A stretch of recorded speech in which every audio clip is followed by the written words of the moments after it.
Hello everybody. Today I'm going to be making a swamp cooler, and I'm going to run through what you need for this project, what I've purchased for this project, and rough budget as to what it's going to cost. You can see I kind of already got a head start on the project, then decided to make a video. I've got a life foam cooler. Let's see, we've got a little USB fan. What was that? Comfort Zone. There's the box it came in. Got it from Bed Bath & Beyond for $8.99. Dryer vent elbow that I actually recycled from a job. Just did. It was part of the trash. Little dollar store eyeglass kit. And an Atami power supply. Right now it's at 100%. You're not really able to see that, but it's 100%, I promise. Now, I tested another model. It was a 2600 milliamp or whatever that is, and it powered the fan for about 4 hours. That's not enough. The whole purpose of this thing is I'm going to take this camping. I'm getting too old to be camping and being hot. So, we're going to fix that. Stand by. Step 1, acquire a cooler. I guess any cooler could do, but this one worked out really well and it was easy to work with. What I did to cut that hole, like I said, I got a little ahead of myself. I took the serrated edge here and I just twisted it back and forth gently until it formed a perfect hole. Now, because that end's crimped, it's a little bit smaller in diameter than this end. And yeah, it's a little jagged, but like I said, this was recycled. It cut a perfect hole for this thing to fit in. And because it is jointed, pretty much turn it in whatever direction you want it to blow cold air where you need it. This is going in my tent, so like I said, I don't sweat my butt off while camping. There we go. Next will be fan installation. Okay, so this is the fan I'm going to use. It's I'm not sure of the diameter of this thing. Maybe it says on the box. Let's see. Oh, and this has an option to plug it into a 110 outlet as well. It's a little adapter you plug the end of your USB cord into. 4-inch dual powered high velocity fan. It blows pretty good. It should work just fine. Alright, I'm going to take this front grill off, and when I come back, that'll be off and ready for marking on the cooler. Alright, well, the front cover is off of the fan now. Use my little dinky screwdriver out of my little dinky eyeglass case. There's the little dinky screws or nuts and bolts that were holding this thing on. One of them's already loose. This thing was about $1 at, well, the dollar store. And I don't know if I said it or not. This thing is about $40 at Bed Bath & Beyond. I'm really starting to like this place. Next, I'm going to cut the hole for this thing. The top of the cooler. And I already got a hole. I'm going to have to cover that up. But, hey, what can I say? The cooler was free. Okay, so I found another piece of that 4-inch dryer vent elbow that was broken from the same job. Put it in this hole and just turn it and keep turning it until it cuts a hole through the foam. Don't press down real hard because this is a foam top and it's already weakened. So just keep turning it until it cuts all the way through. Now this is essentially a perfect 4-inch hole. Well, not perfect, but you know what I mean. So you're going to have to clean the edges up so that blade in the fan turns freely. I'll be right back. Okay, it's a little messy, but it works. Freaking poof balls everywhere. I'll get that little piece out later. It's in there somewhere. Oh, there it is. Okay. Now, an idea I had was to put this thing in from the bottom side to provide a smooth surface for that fan to turn in, but we'll see. Maybe I'll go ahead and do that.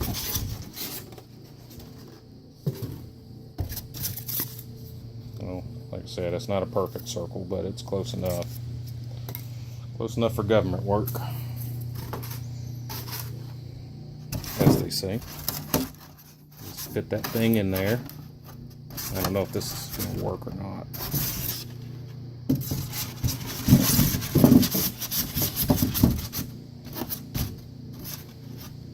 Yeah, it might not work, but let's see.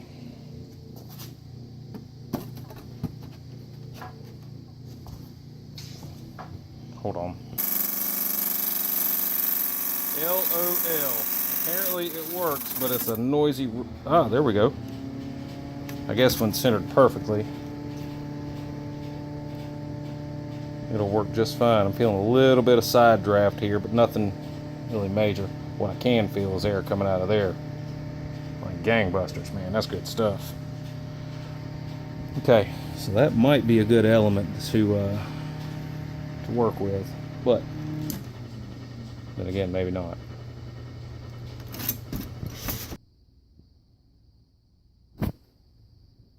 Okay, so got the hole smoothed out. Basically, all I did was take my finger and just ream around there and knock all the loose stuff down. My little metal piece fell through, so I don't think that's going to work.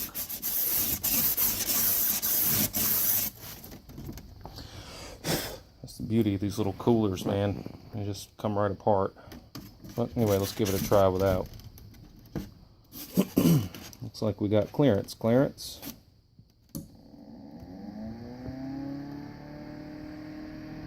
And what I didn't realize is air's blowing out of that hole too. Oh yeah, man, that is awesome.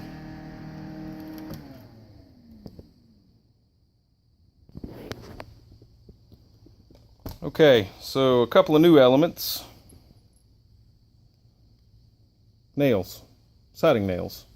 I think they're going to fit in them holes that the bolts were in. That way we can kind of pin it in place, get it where it needs to go.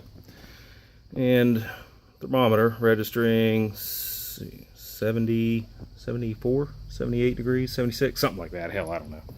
Anyway, that's how hot it is in my basement right now. I'm gonna hold it up in front of this thing after I get it going with just cold tap water and see if that drops the temperature any. Alright, stuck the nails in the holes. You can see one right there. Where's that other one? One right there, it's kind of hidden by the shadows, and one right there. Used a Bic lighter to heat the tips so they melt right through and they fall into place without moving the fan. Now, I don't expect them to provide any real structural integrity, but what they are going to do is make marker holes to where when you take this thing apart and you go to put it back together, there's holes, and there are these nails you can stick in those holes to pin it in place so it doesn't move around. You know, if the cooler gets bumped or something like that, you know, the fan blades aren't going to hit the side of that opening. So far, so good. Stand by. Alright, well, I put some water in it. I just moved it, as you can tell. Now it's time for short test. Lid back on. Lock it down. Alright, so all that action so far, you can't really see that, I don't think. No matter how close I get to it. Oh, there it is, 99%. So if you use 1%, just farting around. Kids. Okay, just put water in. The idea is to put ice, like a bag of ice in there. And it blows cold air in over the ice, then out this hole, which I don't know why my thing ain't focusing. There we go. Alright, yeah, so for a little more clarification, fan blows hot air in over ice or cool water and out this side.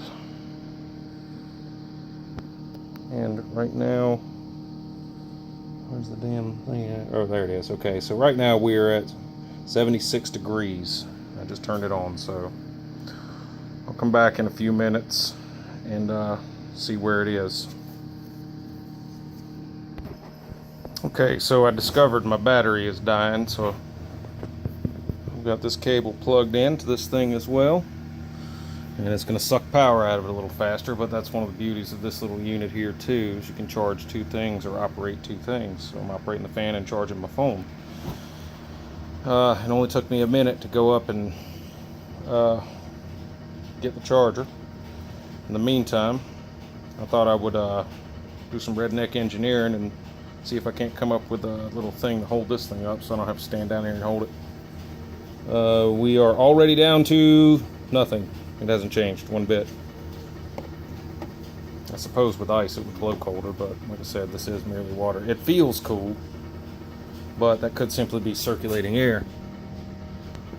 Circulating moist air is rather cool, but I don't know. This whole thing's cool if you ask me. Alright, I'll check back in a little bit, see if the temperature's down. Well, it's coming down ever so slightly. I think it's down a degree. A degree, which ain't much, but I'm taking in consideration the basement's kind of hot right now too, and that is just, you know, lukewarm tap water. It didn't come out cold, I guess, because it's a 100-degree day out or whatever. I know, pretty warm. Anyway, I'll try this again. I'll update later when it's got some ice in it. In the meantime, I'll let this run for a little while and see if the temperature comes down some more.